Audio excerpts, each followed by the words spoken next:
The steady beep of a heart monitor was the first sound Ethan Grayson heard as consciousness slowly seeped back into him. His eyelids felt heavy, glued together by exhaustion, and when he finally forced them open, the white ceiling above him swam into focus. The sterile smell of antiseptic and the faint hum of hospital machinery told him where he was before he even had the strength to look around. His throat burned, dry as sandpaper. When he tried to sit up, a sharp pain shot through his ribs, forcing him back against the pillows with a muffled groan. Almost immediately, a nurse bustled in, her sneakers squeaking against the polished floor. "Mr. Grayson," she said briskly, adjusting his fore. "You're awake. That's good. You've been unconscious for 2 days. Car accident. You're lucky to be alive. Car accident."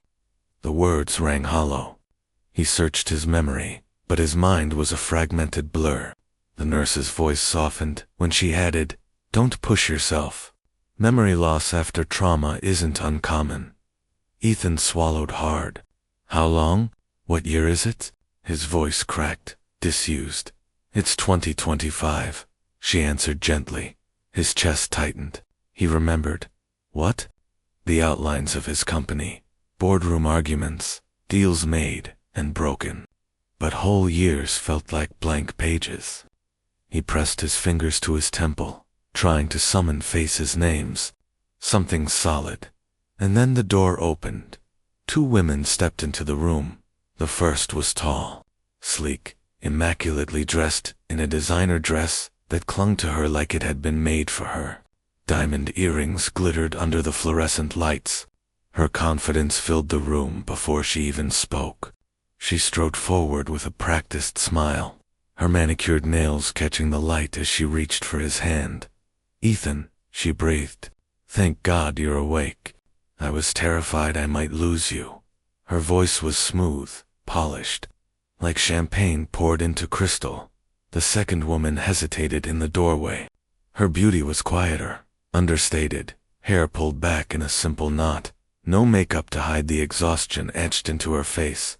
Her clothes were plain, even a little worn. But her eyes, those wide hazel eyes, burned with something raw, something Ethan couldn't quite name. She clasped her trembling hands together, as if bracing herself for impact.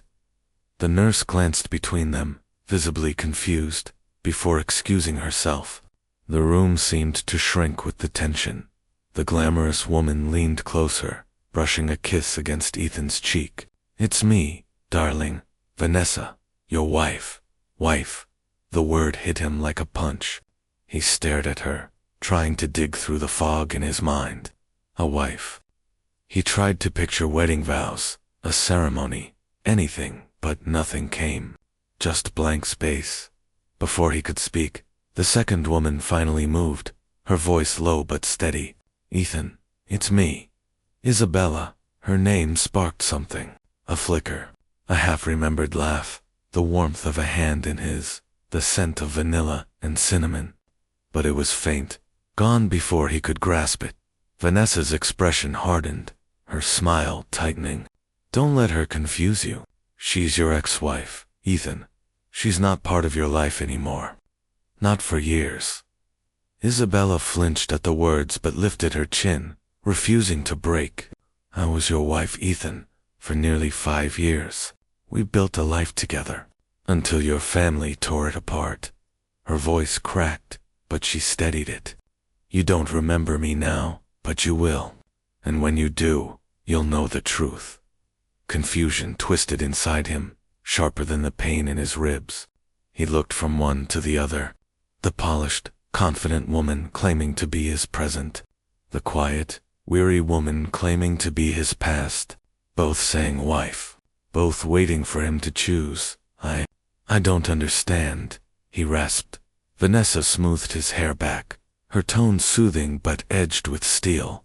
"Don't strain yourself, darling. The doctors said this might happen. I'll remind you of everything, piece by piece. All you need to know is that I'm here, and I'm your wife.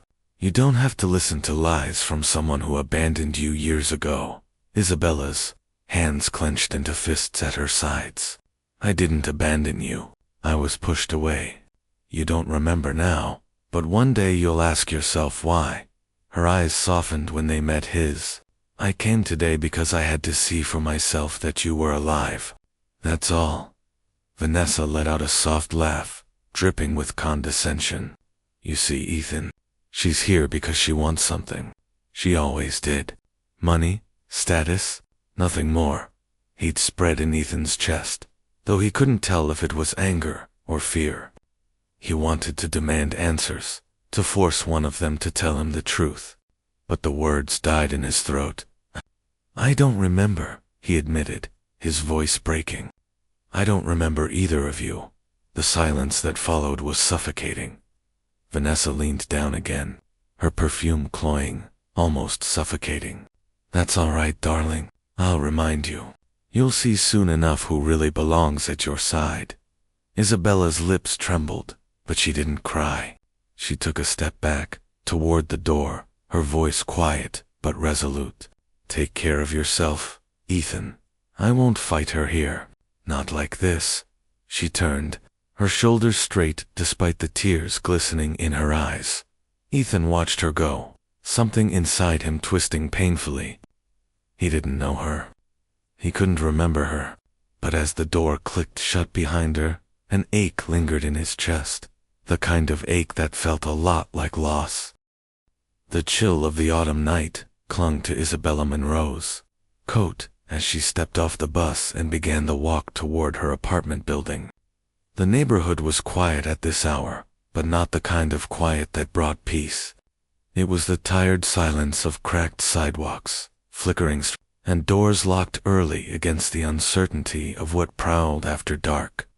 She carried herself quickly, head bowed, one hand gripping the strap of her bag as if the leather could hold her together. Her mind wasn't on the streets, though.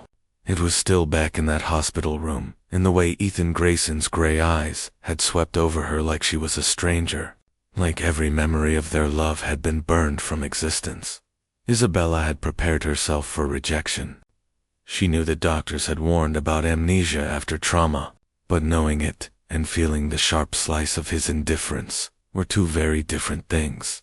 When he had accused her of wanting money, of being some opportunist, her pride had been the only thing that kept her from collapsing in front of him. By the time she reached her building, her legs felt heavy. She trudged up the stairwell, each creak of the wood echoing louder than the last, until she reached her door. She unlocked it carefully, easing it open so as not to wake the little girl inside. The apartment smelled faintly of vanilla candles and laundry detergent scents. Isabella used to mask the dampness that lingered in the old pipes. On the couch lay Emma, her 7-year-old daughter, asleep with her stuffed rabbit tucked against her cheek. The glow of the muted television cast soft light over her features, making her look even smaller, more fragile. Isabella's breath caught. Every time she saw her daughter sleeping, she was reminded of the promises she had whispered in a hospital room 7 years ago, that Emma would never be alone, that Isabella would fight for her no matter the cost. She slipped off her shoes and crouched beside the couch, brushing a curl from Emma's forehead. "Good night, my brave girl," she whispered, pressing a kiss to her warm skin. Only then did she retreat to the kitchen, where the weight of her reality waited.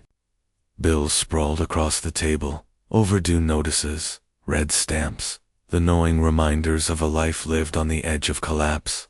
One envelope in particular drew her eyes from the oncology department. She didn't need to open it to know the contents. Stage 3, untreated.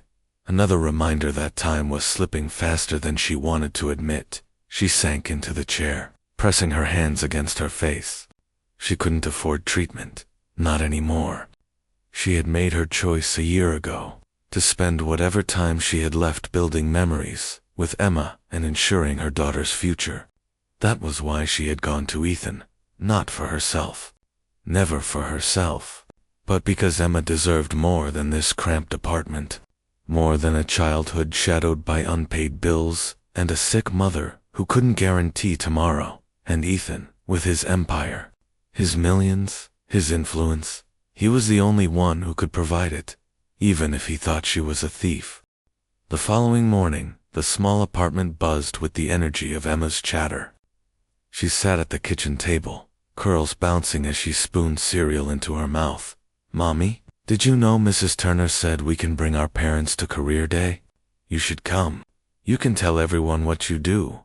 Isabella forced a smile, pouring herself a cup of coffee so her daughter wouldn't see the flicker of pain in her expression.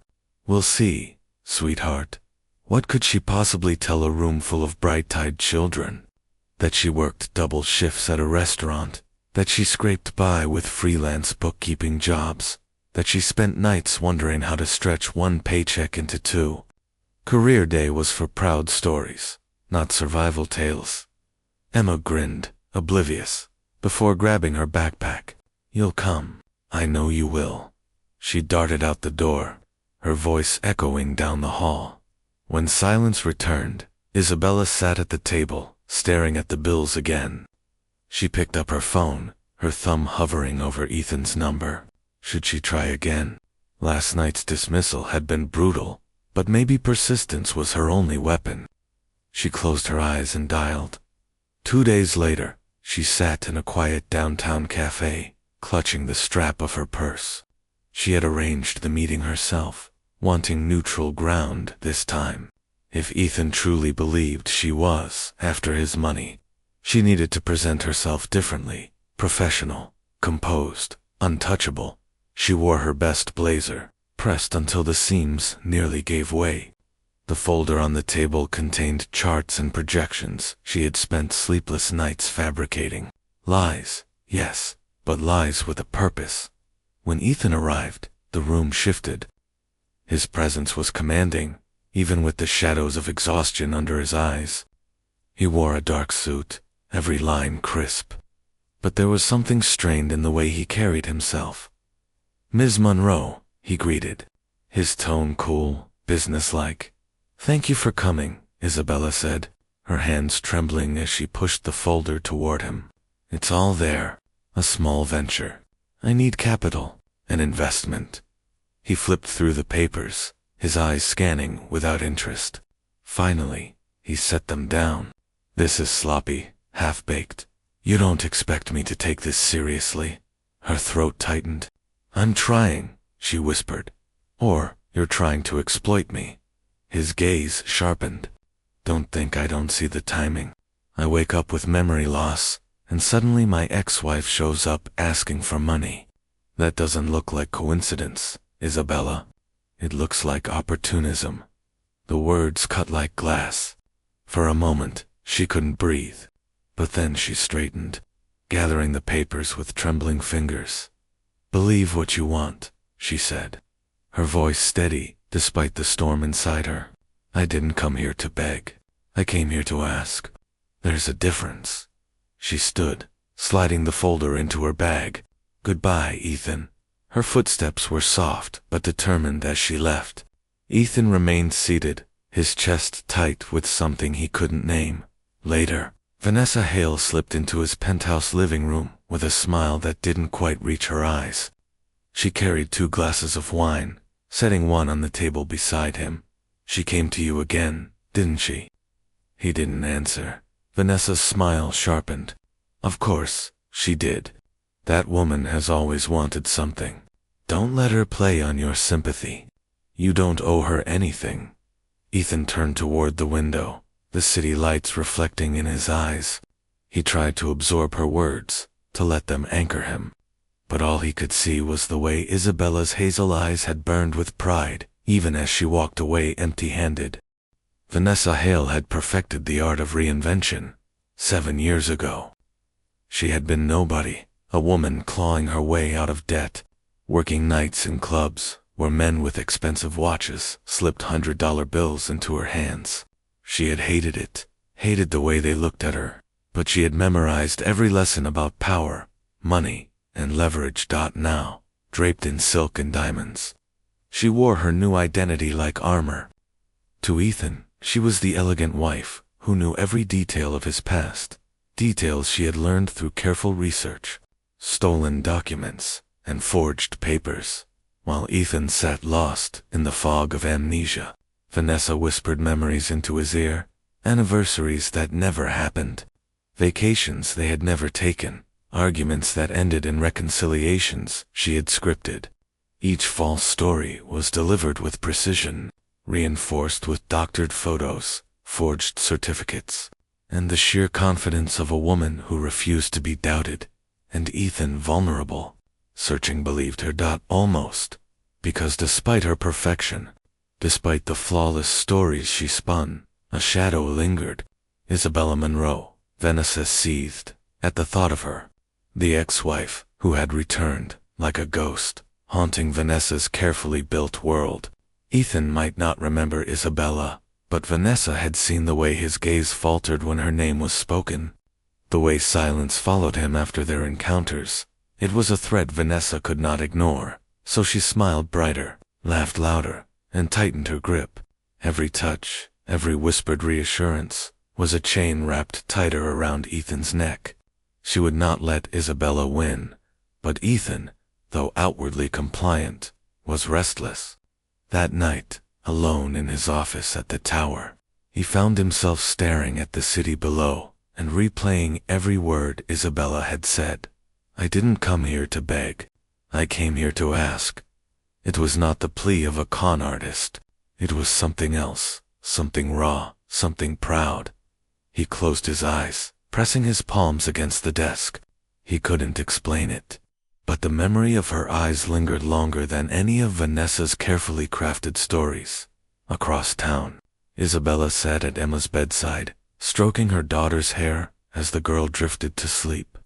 The day had left her drained, her pride battered, but when she looked at Emma, all of it faded. "Mommy," Emma mumbled sleepily. Double quotes, "Yes, sweetheart."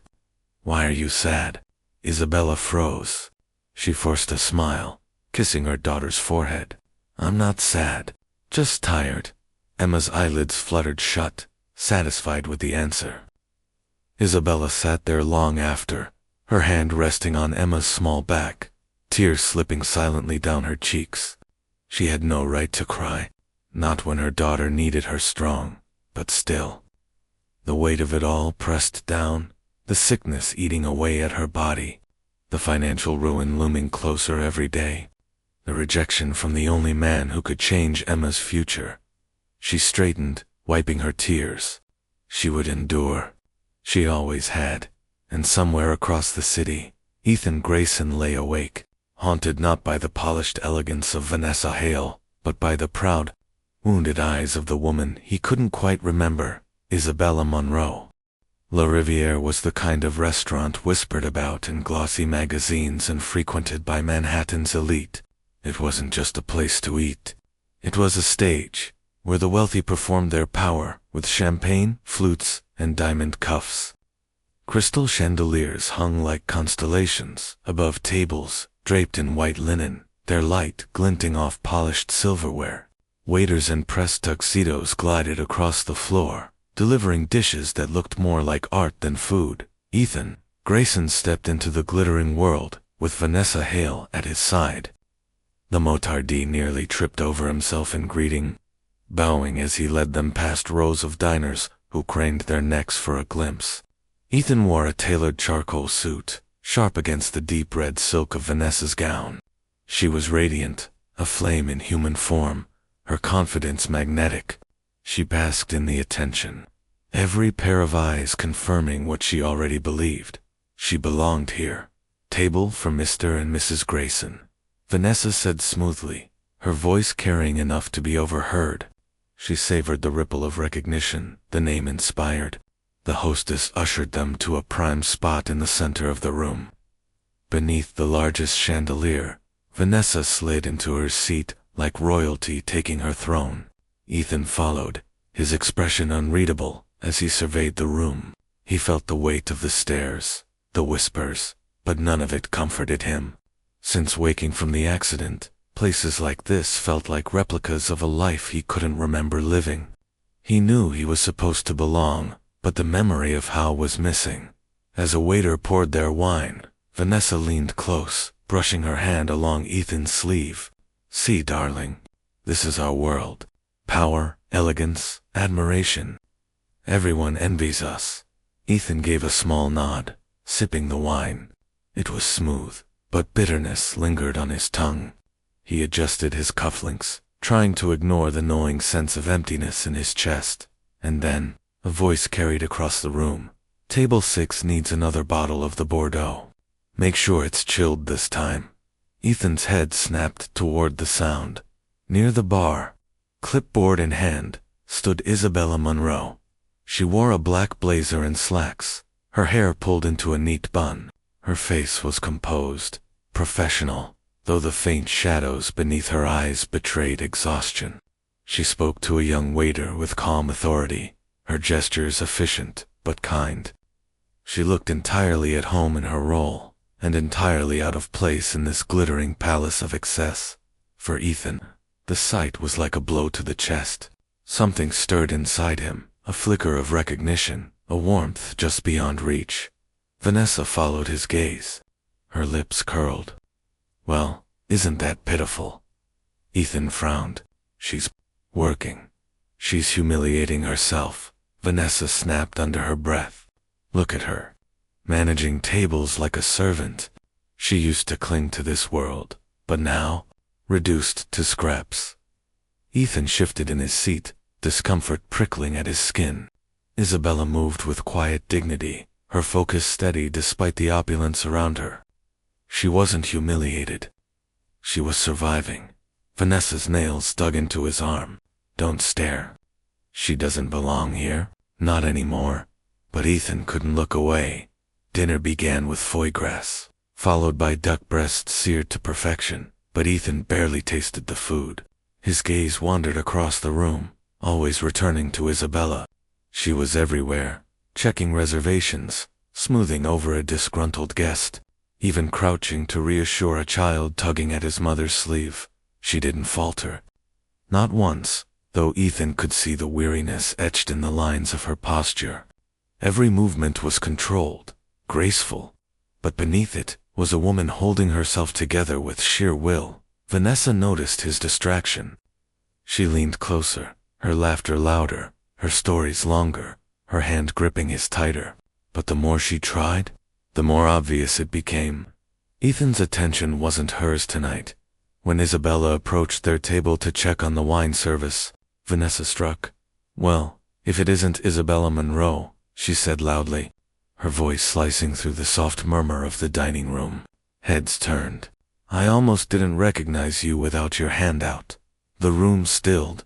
Forks paused mid-air. Isabella froze, clipboard pressed to her chest, before turning slowly to face them. Her face remained calm, but her eyes flickered with something sharp. Good evening, she said evenly. Her voice low but clear. Vanessa's smile widened, venom hidden behind the curve of her lips. Evening. My, how far you've fallen. From Mrs. Ethan Grayson to, what? A glorified waitress? A ripple of whispers spread through the surrounding tables. Isabella's cheeks burned, but her posture remained straight. I'm the floor manager. If there's an issue with your service, I'll address it. There's no issue with the service. Vanessa's voice dripped with mock pity. The issue is you, still circling like a moth, desperate for scraps. Ethan doesn't need you, Isabella. He never did. He has me. The cruelty was deliberate, sharpened to wound. Guests leaned closer, pretending not to watch, their curiosity feeding on the tension. Isabella swallowed hard, her throat aching. She could have defended herself. She could have thrown back every insult she'd endured. But what good would it do? Vanessa wanted a spectacle, and Isabella refused to give her one. Enjoy your meal, she said simply, turning to leave. That's enough. The words cut through the room like a blade. Vanessa stiffened, her head whipping toward Ethan. Darling. Ethan's voice was calm but firm, carrying an authority that silenced even the whispers. That's enough, Vanessa. She doesn't deserve this. Shock rippled across the room. Isabella's eyes widened, meeting his. For a moment, the noise, and the lights, and the stares, all faded. There was only him, his gray eyes, conflicted, yet protective. locked onto hers. Then she lowered her gaze and walked away, her steps steady, her dignity intact. The whispers surged again, louder now, speculation swirling like smoke. Vanessa's cheeks flushed crimson. She gripped Ethan's arm so tightly, her nails left crescents in his skin. "How dare you embarrass me?" she hissed. Ethan sat down, his glass with deliberate calm. "I didn't embarrass you. You did that yourself." The rest of the dinner unraveled. Vanessa tried to laugh, to reclaim her composure, but her charm rang hollow. Every attempt to draw Ethan back felt forced, brittle. He answered her questions with clipped words, his gaze distant. When dessert arrived, untouched, Vanessa leaned in. "You can't let her get between us. That woman will use any chance to worm her way back into your life. She's nothing but trouble." Ethan didn't respond. His mind replayed the scene. Isabella standing tall in the face of humiliation, her calm voice refusing to break, the way she walked away with quiet strength. It didn't match Vanessa's story of a greedy opportunist. It didn't match at all. Outside, the night air was crisp as they waited for the car. Vanessa clung to his arm, her voice sweet but strained. "Don't let tonight upset you. She doesn't matter." But she did. Ethan couldn't deny it. That night, long after Vanessa had retreated to bed, Ethan stood by the window of his penthouse, staring at the city lights. Images flickered at the edges of his memory, the smell of cinnamon, laughter echoing in a sunlit kitchen, a woman's voice humming softly. Always, the same hazel eyes looking at him with warmth that made his chest ache. He pressed a hand to the glass, his reflection staring back at him. He didn't remember their life together, but he knew, deep down, that Isabella Monroe wasn't lying. She wasn't chasing scraps. She wasn't desperate. She was proud. She was real, and against all odds, against the fog of his memory and Vanessa's suffocating grip, she was finding her way back into his heart. Vanessa Hale sat in the penthouse living room, the place she had clawed her way into and now refused to lose. The golden glow of a crystal chandelier bathed the marble floors in soft light, but she felt no warmth. Outside the towering windows, Manhattan glittered with neon and headlights, a city pulsing with ambition and greed. In her hand, a glass of red wine trembled ever so slightly. She couldn't shake the memory of that night at the restaurant. It was supposed to have been perfect.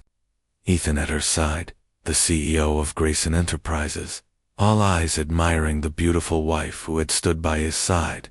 She had planned every detail of the evening, the best table, the glimmering gown, the smile that hid her desperation. Then, Isabella Monroe appeared, not as the ex-wife Vanessa wanted the world to forget, but as a woman who carried herself with a quiet pride, even while working the floor in a simple uniform. And where Ethan had spoken, he hadn't stayed silent or cold. He had defended Isabella. "Just a few words. That's enough, Vanessa. She doesn't deserve this." But they sliced through Vanessa's confidence like a knife. Ethan's tone had carried something more than pity. It had carried recognition. Vanessa's stomach churned. If he remembers her, if he starts piecing things together, everything I've built will burn. The phone on the glass table vibrated, pulling her from her thoughts. She snatched it up. The screen displayed a blocked number she recognized instantly. "Private investigator?" "Tell me you've got something," she said, her voice tight, sharp. On the other end, a man cleared his throat. "I've been following Isabella Monroe for a week, just as you asked. She lives in a rundown apartment in Brooklyn, works 2 jobs, day shift at a small firm, night shift as a restaurant manager." She stretched thin. Vanessa smirked. How pathetic. And the investigator hesitated. "There's more. She has a child, a little girl, about 7 years old." The glass in Vanessa's hand slipped. It shattered against the carpet, red wine soaking into the threads like blood. "What did you just say?" she hissed. "She has a daughter," the man repeated. "I've got photos." The resemblance is undeniable. The girl looks like Ethan Grayson's mirror image. I'd stake my license on it. Vanessa's pulse hammered in her ears. She staggered toward the table, gripping the phone so tightly her knuckles whitened. A daughter, 7 years old. The timeline matched perfectly with the divorce. Within minutes, her phone buzzed again. The photos loaded slowly, one after another. A girl with chestnut hair, laughing in the sunlight. Wide, crystalline blue eyes. A smile so heartbreakingly familiar. Ethan's child.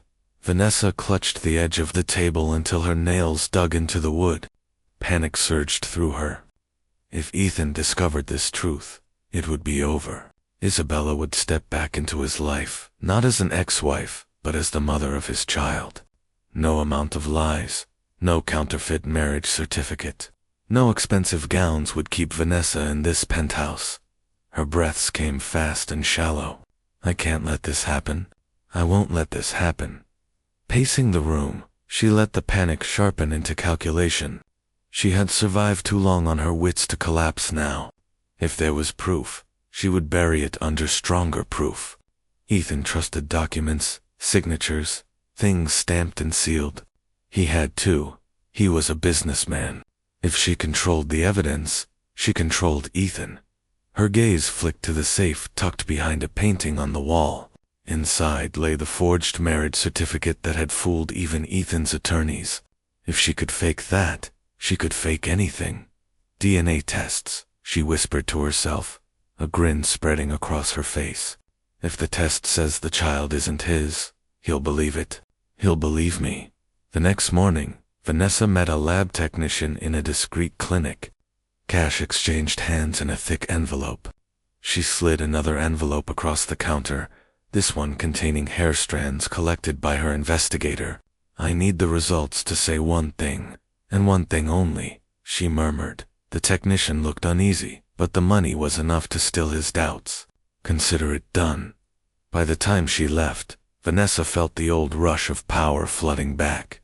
Isabella might have thought motherhood gave her an edge, but Vanessa had just turned it into a weapon. Back in his office, Ethan Grayson sat in his high-backed leather chair. Papers strewn across his desk but untouched. The city sprawled behind him, but he barely saw it. His mind replayed the restaurant scene over and over. Isabella's eyes hurt, proud, defiant, refused to leave him. He dragged a hand down his face, frustrated. Why can't I stop thinking about her? The office door opened. Vanessa stepped in, radiant in a cream dress that screamed money and taste. In her hand, a sealed envelope. She moved gracefully across the room, her perfume filling the air. Ethan, she said softly, laying the envelope before him. You deserve the truth about Isabella. He frowned, tearing it open. His eyes scanned the official letterhead, the red stamp of authenticity, the cold black letters. No biological relationship between Ethan Grayson and minor child, Emma Monroe. His chest hollowed. His hand trembled. Emma isn't mine. Vanessa placed a comforting hand on his shoulder, her voice sweet and poisonous. I'm so sorry, darling. She fooled you once. She's trying to fool you again. That's who Isabella is. She moved on with another man, had a child, and now she's desperate enough to drag you back into her mess. Ethan stared at the paper. A part of him wanted to believe it, to let the weight of his confusion lift. But something deeper, stronger thrashed inside him. Isabella's face swam in his mind, her quiet dignity, the way she had refused to beg. That wasn't the face of a liar.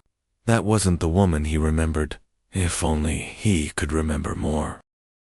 Ethan stared at the DNA results long after Vanessa had left his office. The daylight dimmed outside, the skyline glowing orange, then fading into indigo, but he didn't move. The paper sat on his desk like a blade lodged in his chest. Emma isn't mine, the words repeated in his head, cold, final. Yet with every repetition, a stubborn resistance rose in him.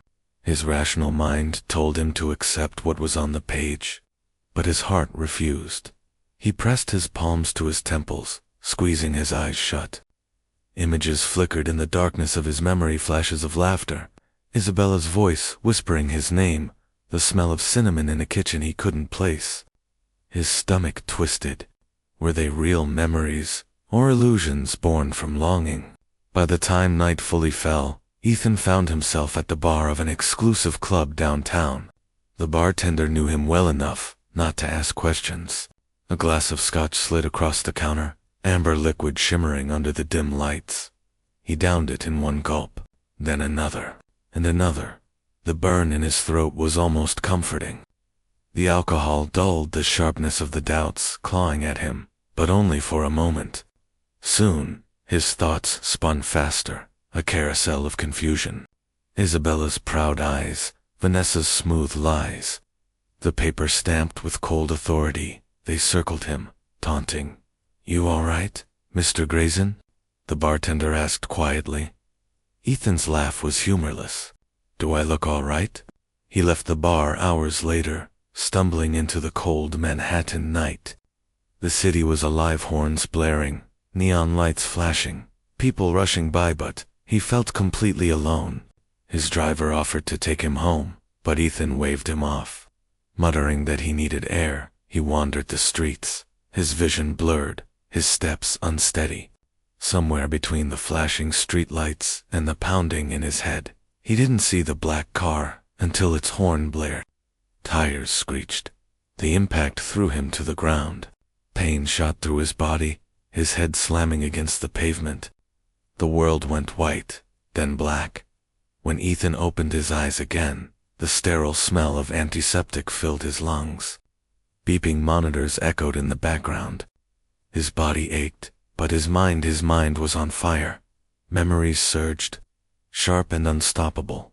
He saw Isabella in a white dress, not the gown of a stranger, at a restaurant, but his bride. He remembered their wedding day, the way her hand trembled in his as she said her vows, the tears in her eyes when he kissed her. He remembered the apartment they first lived in, the nights they stayed up talking about dreams too big for the walls to contain. He remembered love, real, consuming love. And he remembered the end, the shouting, the slammed doors, the suffocating pressure from his mother, the bitter words about heirs and legacy, the way Isabella's face crumpled when she left there, home for the last time. Tears stung his eyes as the truth returned in waves. He hadn't just known Isabella, he had adored her. He had built a life with her, only to watch it collapse under the weight of expectations he hadn't been strong enough to defy. But there was still one blank spot, the child. The memory stopped short. He remembered Isabella walking away. He remembered the silence that followed, but he did not remember a pregnancy.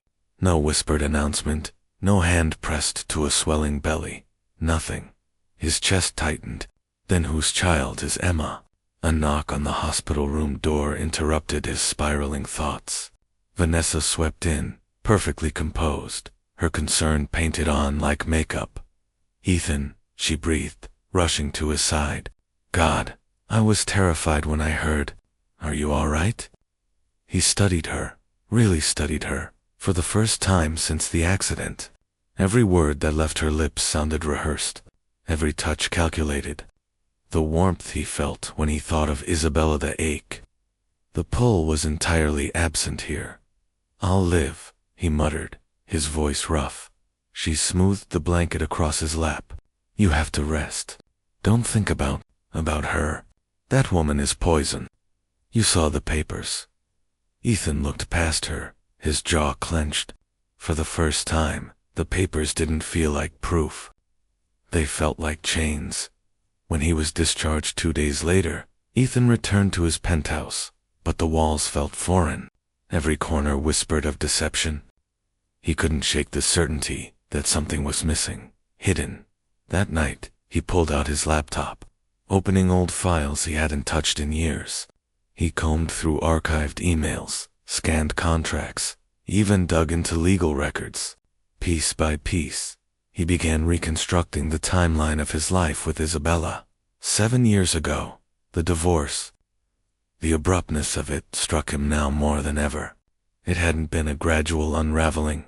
It had been swift, almost surgical, as though orchestrated by someone else's hand. His mother's face flashed in his mind, but then there was Emma. He leaned back, rubbing his temples. The girl's eyes in the photos burned into him. She wasn't a stranger's child. She looked like him. She looked too much like him. Something inside Ethan snapped into focus. If the papers say she isn't mine, he whispered to himself, then the papers are wrong. He knew what he had to do. He would find the truth not through forged documents or Vanessa's smooth lies, but through his own hands. For the first time since the accident, resolve settled into his bones. Whatever it took, however painful, he would uncover the missing years. And when he did, he would know once and for all who Emma truly was, and why Isabella had hidden her. Ethan didn't sleep that night. His mind ran like an engine, turning over every detail he could remember, or half remembered about his past with Isabella. The memories of love, the haunting images of their fights, the abrupt end of their marriage. None of it explained Emma. By dawn, he was already making calls. Not to his assistants, not to Vanessa, but to people who had nothing to gain from lying. The first stop was St. Mary's Hospital, the one his family had donated 2 years ago. He hadn't set foot there since before the divorce, but his name still carried weight. The head nurse, a woman in her 50s with kind eyes, greeted him with cautious respect. "I need access to records," Ethan said without preamble. His voice was hoarse from exhaustion but steady with determination. Specifically, records from 7 years ago. Maternity ward. The nurse hesitated. "Mr. Grayson, that's sensitive information. Privacy laws." Ethan leaned in, his gaze sharp. "This is about my family, about a child who may be mine. Please." Something in his tone, raw and almost pleading, softened her resistance. She nodded slowly. "I'll see what I can find." Hours passed before she returned with a thin folder. Ethan's hands shook as he opened it. There it was. Isabella Monroe, admitted to St. Mary's on a rainy night 7 years ago. Delivered a baby girl. Father's name, left blank. His breath caught. Emma. The date lined up perfectly with the months after their divorce. He traced the lines of the birth certificate with his finger, his chest tightening. Isabella had been pregnant when she left him. And she hadn't told him. Why? He snapped the folder shut, the question burning in his mind. That evening, Ethan sat in his car outside Isabella's apartment building in Brooklyn. It was small, worn down, the kind of place that screamed struggle. He watched from the shadows as lights flickered on in a second-story window. Through the sheer curtain, he caught glimpses. Isabella moving about the kitchen, a little girl sitting at the table, swinging her legs, laughing. Emma. Ethan's throat closed. The sound of her laughter, faint through the thin walls, pierced him deeper than any document could. He could see himself in the tilt of her smile, in the sparkle of her eyes. He stayed there for hours, unable to move, torn between storming upstairs and demanding the truth, and retreating into the safety of ignorance. At last he drove away, his chest heavy with a new certainty. Emma was his, but he needed proof. Real proof. Not the kind of forged document Vanessa could twist. The next day, he met with a discreet geneticist. He trusted an old college friend who owed him favors. Ethan handed over a lock of his hair and, with shaking hands, a strand he had managed to obtain from Emma's discarded hairbrush when he visited the building under the guise of charity work. "I need this tested," Ethan said. "No names, no records, just the truth." His friend studied him. "You look like hell, Ethan. You sure you want this?" Ethan's jaw tightened. "I've never been more sure of anything." The wait was agonizing. Days dragged on, each hour gnawing at him.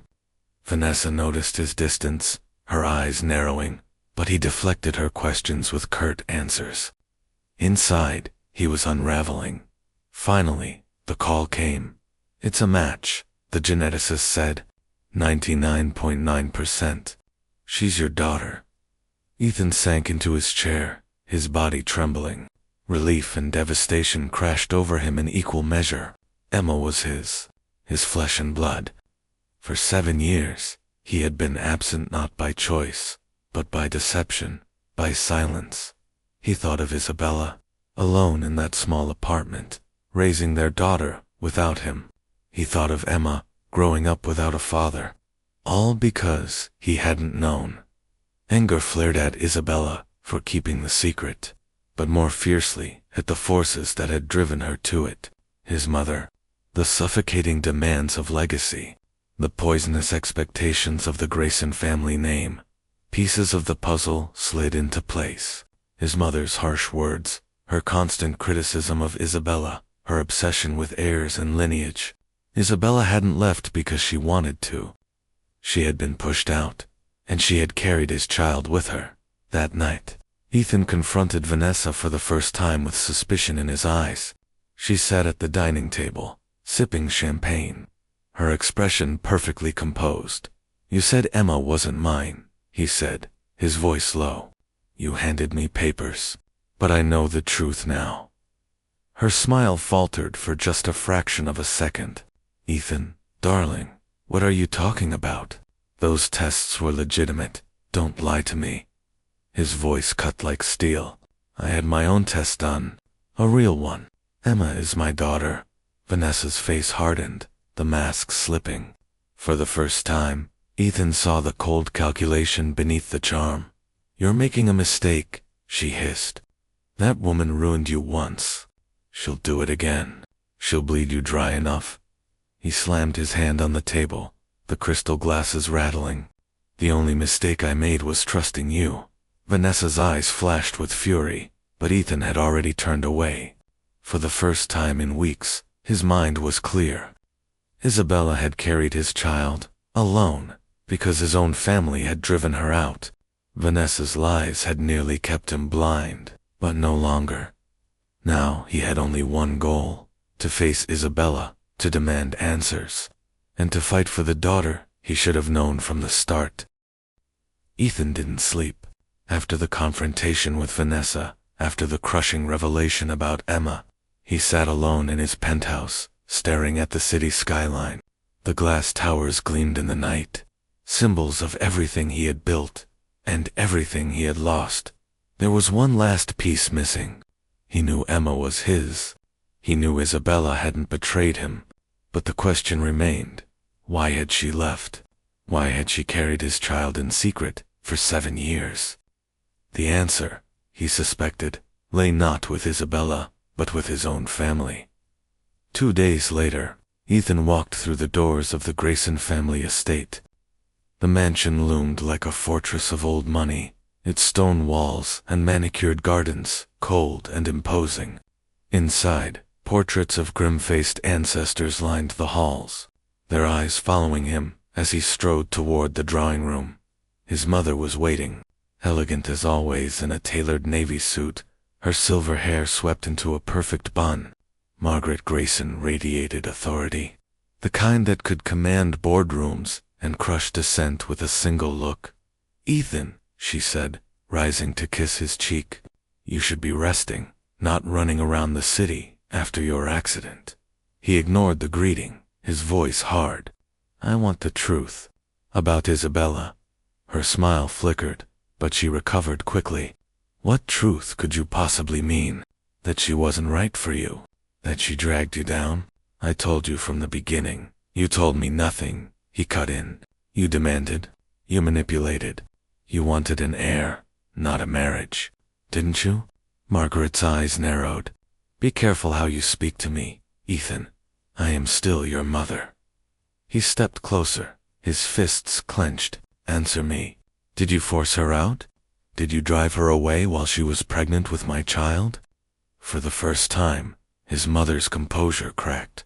Her gaze flickered, just for a second, but it was enough. Ethan's chest heaved. "You knew she was weak," Margaret said finally, her voice like ice. 7 years married, and no son. No legacy. What was I supposed to do? Watch our family line collapse? She couldn't give you what you needed. What I needed. Ethan's voice thundered through the room. What I needed was my wife. What I needed was my family. And you stole it from me. Margaret lifted her chin, her expression unyielding. She agreed to the divorce. No one forced her hand. If she chose to leave, that was her decision. Ethan's hands trembled with fury. She chose to leave because you made her believe our child, our daughter, would never be welcome in this family. You poisoned her against us, against me. His mother's silence was confirmation enough. The room spun as Ethan grappled with the enormity of it. 7 years. 7 years of missed birthdays, of first steps, of laughter and tears, all stolen, not by Isabella's choice but by his mother's cruelty. He turned away, his heart pounding. I don't even recognize you anymore. You'll thank me one day, Margaret said coldly, when you understand that sacrifice is the price of power. Ethan looked back at her, his eyes blazing. No, I'll never thank you. You didn't just sacrifice Isabella, you sacrificed me, and I will never forgive you. Without another word, he walked out, the sound of the heavy doors slamming behind him echoing through the halls like a final judgment. That night, Ethan drove aimlessly through the city, his thoughts a storm. He remembered Isabella's face on their wedding day, her hand trembling as she placed it in his. He remembered her laughter, her warmth, and then he remembered her walking away, carrying a burden he had never known. Emma, his daughter. Tears stung his eyes as the weight of it all came crashing down. He had failed Isabella, he had failed Emma, and the one person who should have been his greatest Ellie, his mother, had been the architect of his deepest loss, but no more. He pulled over, gripping the steering wheel so tightly his knuckles turned white. He thought of Isabella, struggling alone, working nights to provide for their child, while he sat in boardrooms and penthouses, blind to the truth. He thought of Emma, laughing innocently, not knowing her father had been alive and searching all along. Resolve hardened in him. He couldn't change the past, but he could change what came next. He would go to Isabella. He would tell her everything, his memories, his discoveries, his rage at the lies that had separated them, and he would fight, with every resource he had, to reclaim the years stolen from them. Ethan started the car, his path clear at last. The following evening, he stood outside Isabella's apartment building once more. This time, he didn't hide in the shadows. He rang the bell. The door opened slowly. Isabella stood there, weary but graceful, her eyes widening when she saw him. Ethan, she whispered, as though speaking his name hurt. He swallowed hard, his voice thick. We need to talk. About Emma. About everything. Her hand tightened on the doorframe, her body tense. Ethan, please. Not now. I know she's mine, he said simply. I've seen the records. I've done the tests. I know the truth. Isabella's face crumpled, her defenses shattering. Tears welled in her eyes as she shook her head. I wanted to tell you. I wanted to, 1,000 times. But your mother, her voice broke. I know, Ethan said gently, his own eyes glistening. I know what she did. I know why you left. For a long moment, they just stood there. The silence, heavy with all the words they hadn't said for 7 years. Then, from inside the apartment, a small voice called, Mommy. Isabella turned, her breath hitching. Emma's footsteps pattered down the hallway, and in seconds the little girl appeared, clutching a worn stuffed rabbit. She looked up at Ethan with wide, curious eyes, and in that instant, every wall inside him crumbled. His daughter, Ethan dropped to one knee, his throat tight, his vision blurred with tears. Hi, he whispered, his voice breaking. I'm your dad. Emma tilted her head, studying him with innocent wonder. Then she smiled, the same smile that had haunted his dreams. Hi, Dad, she said softly. Ethan's heart shattered and healed all at once. For the first time in years, he felt whole. Ethan sat in Isabella's modest living room, a space that smelled faintly of lavender and homemade bread. The furniture was simple, worn from years of use, but it felt alive in a way his penthouse never had. Emma was curled on the floor with her stuffed rabbit, drawing with colored pencils, her laughter ringing like bells. For a moment, Ethan could only watch, his chest tightening with awe and grief. 7 years. 7 years I missed. Isabella hovered near the kitchen counter, arms folded, her body tense. She didn't meet his gaze, her eyes fixed on the floor. Isabella, Ethan began softly, his voice unsteady. I need to hear it from you. Why didn't you tell me? Why did you raise Emma alone? Her lips trembled, and she finally looked up, her eyes brimming with tears. Because I didn't have a choice. He frowned. Didn't have a choice. Isabella, we were married. I loved you. If you'd told me, you don't understand. She cut in, her voice sharp with old pain. Your mother came to me. Over and over. She told me I wasn't enough. That I couldn't give you what the Grayson family needed. That because I hadn't given you a son, I was worthless. Ethan's stomach twisted. My God. She humiliated me, Ethan. She humiliated my family. Every day it was a new insult, a new threat, and then, when I found out I was pregnant, I thought maybe things would change. But when I realized it was a girl, Isabella's voice cracked. I knew she would never accept Emma. She would never let her grow up in peace. So I left. I signed the papers. I walked away, because it was the only way to protect her. Ethan's breath caught, rage and sorrow colliding inside him. All this time, I thought you stopped loving me. Her eyes filled, her voice barely a whisper. I never stopped. Silence pressed down on them, heavy and aching. Emma looked up from her drawings, sensing the tension, but Ethan forced a smile for her sake. He turned back to Isabella. Why did you come to me now? After all this time? She hesitated, her hand subconsciously pressing against her chest. Because I don't have much time left. The doctors say the cancer, it's spreading. I stopped treatment months ago. I wanted to spend whatever time I had left with Emma, happy and free. But before I go, I need to know she'll be taken care of. That's why I came to you, not to beg for myself, but for her. The words hit Ethan like a blow. He shook his head fiercely. No, don't talk like that. We'll find treatment. I'll pay for the best doctors, the best hospitals. You are not going to give up, Isabella? Not now. Tears slipped down her cheeks, but she shook her head. It's too late, Ethan. He reached across the table, taking her hand in his. His grip was firm, desperate. Then I'll fight for you, every single day. You don't get to leave me again. Not when I've just found you. Her gaze softened, the wall of pride finally breaking. For the first time in years, she let herself lean into him, just for a moment. Emma giggled from the floor, oblivious, her small voice calling, Daddy, look at my picture. Ethan turned, his vision blurred with tears. I see it, sweetheart, he said hoarsely. It's beautiful.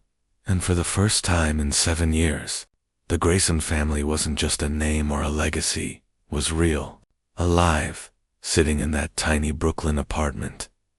The next morning, Ethan woke with a clarity he hadn't felt in years. The pieces of his fractured past were whole again, and with them came a responsibility he could no longer ignore. Isabella and Emma needed protection, and Vanessa needed to be exposed. He left Isabella's apartment early, promising Emma he would return that evening. She had clung to him, her small arms tight around his neck, whispering, Don't be gone too long, Daddy. The word Daddy was a lifeline. It steeled his resolve. Back at his penthouse, Vanessa was waiting. She lounged on the white leather sofa, silk-robed carelessly around her, a glass of champagne in hand, though it was barely past 9. She smiled, as though nothing had changed. Darling, she purred, rising to kiss him. You look troubled. Is it about her again? You need to let this obsession go. Ethan's jaw tightened. He dropped a folder on the coffee table with a loud thud. Open it. Vanessa's smile faltered. She flipped through the papers, her eyes darting across the pages. DNA results, hospital records, proof of Emma's birth, proof of Vanessa's falsified documents. Her carefully constructed mask began to crack. This doesn't mean anything, she stammered. Anyone could have fabricated these, like you did. Ethan's voice was razor sharp. Do you think I wouldn't find out? Do you think I wouldn't see through you eventually? Vanessa's hand trembled, but her defiance flared. You needed me. After the accident, you were vulnerable. I gave you stability. I gave you a wife when you couldn't even remember your own name.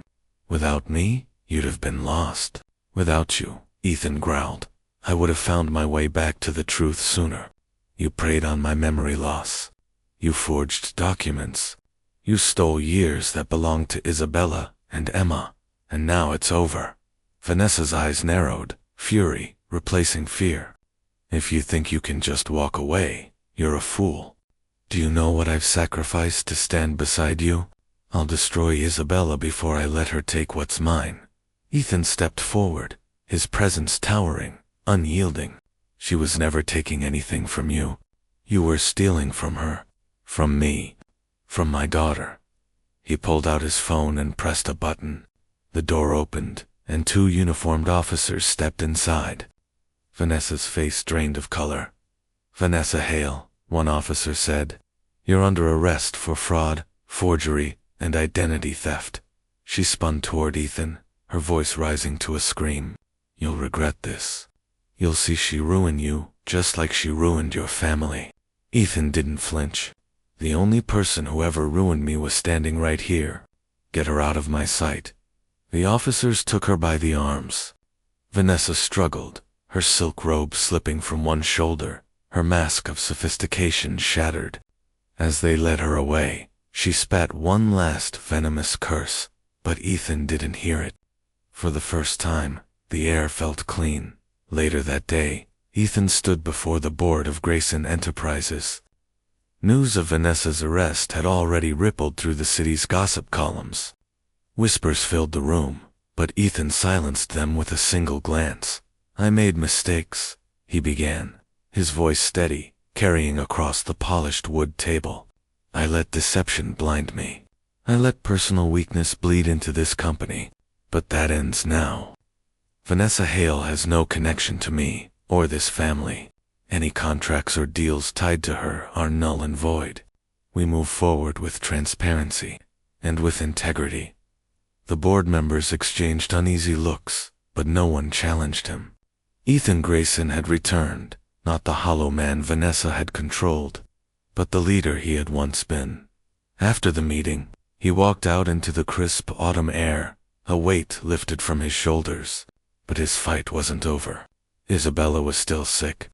Emma still needed a future, and he still needed to make amends. That evening, he returned to Isabella's apartment. She opened the door cautiously, her eyes red-rimmed from fatigue. Ethan, she whispered. What happened? He stepped inside, kneeling so Emma could run into his arms. Holding her close, he looked at Isabella with fierce determination. She's gone. Vanessa's gone for good, and I won't let anyone come between us again. Isabella's lips parted in shock. You had her arrested. She forged everything, he said. She lied, manipulated me. But I know the truth now. About you, about Emma, about everything my mother did. His voice softened. And I'm so sorry, Isabella, for not seeing sooner. For not protecting you when you needed me most. Her eyes filled with tears, but this time they weren't only from pain. They were from something fragile, something like hope. Ethan, she began, but her voice failed her. He reached for her hand, entwining his fingers with hers. You don't have to carry this alone anymore. Not the sickness, not the fear, not Emma's future. I'm here. I'm not leaving again. Emma looked between them, her innocent smile lighting the room. "Does this mean we're a family now?" she asked. Ethan's throat tightened. He kissed the top of her head.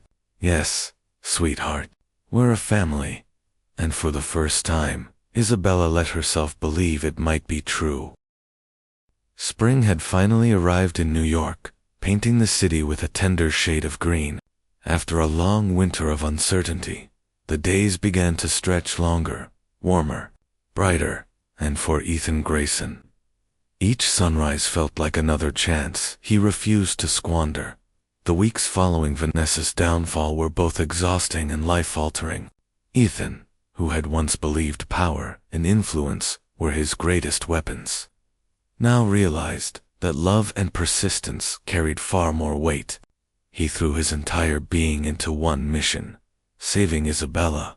He called experts across the globe, refusing to accept limitations. When a clinic in Switzerland hesitated about taking her case, he chartered his private jet and flew there himself, refusing to leave until they agreed. In Boston, he sat through marathon consultations, learning every medical term, every statistic, every option. He became not just her advocate, but her shield, absorbing every ounce of fear so she wouldn't have to. There were moments when Isabella tried to stop him. "Ethan," she whispered one night, her hand weak in his, "maybe this isn't meant to be fought. Maybe my time is—" "Don't," he interrupted sharply, his voice breaking. "Don't you dare give up on me, Isabella. You gave up once before, and it cost us 7 years. I won't let it happen again." Her eyes filled with tears, not of despair, but of something deeper. Hope, maybe. Love rediscovered in the fiercest of fires. Emma, too young to understand the medical jargon, understood enough to know her mother was sick and her father was scared. She became their small, glowing anchor. Every day after school, she would come home with a new drawing, the three of them beneath a shining sun, holding hands. She taped them everywhere: on the fridge, beside Isabella's bed, even on Ethan's laptop. "So you don't forget," she'd say, her tone innocent but wise beyond her years. And slowly, impossibly, the tide turned. At first it was small victories. Isabella managed to walk to the kitchen without feeling faint. Later, she surprised Emma by braiding her hair for school. Then, one afternoon, she insisted on cooking dinner. Nothing elaborate, just pasta with tomato sauce. But the smell alone made Emma dance with joy and brought Ethan to tears. Ethan had conquered hostile boardrooms and international negotiations, but nothing felt as monumental as watching Isabella take back her life, step by fragile step. He adjusted to a new rhythm: board meetings in the morning, hospital visits in the afternoon, reading bedtime stories with Emma at night. Each ordinary moment became extraordinary in its simplicity. One evening, as the sky blushed lavender, Isabella sat on the balcony of Ethan's penthouse. Wrapped in a light shawl, she looked healthier, though still fragile. Ethan joined her with 2 mugs of chamomile tea, placing one gently in her hands. "You did all this," she said softly, gazing at the skyline. He shook his head. "No, we did this. You fought harder than anyone I've ever known."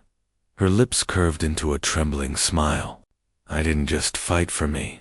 I fought for Emma, and for you, because despite everything, the lies, the years apart, I never stopped loving you." The words hit him like sunlight breaking through a storm. Ethan reached for her hand, pressing it against his chest. "Then don't leave again.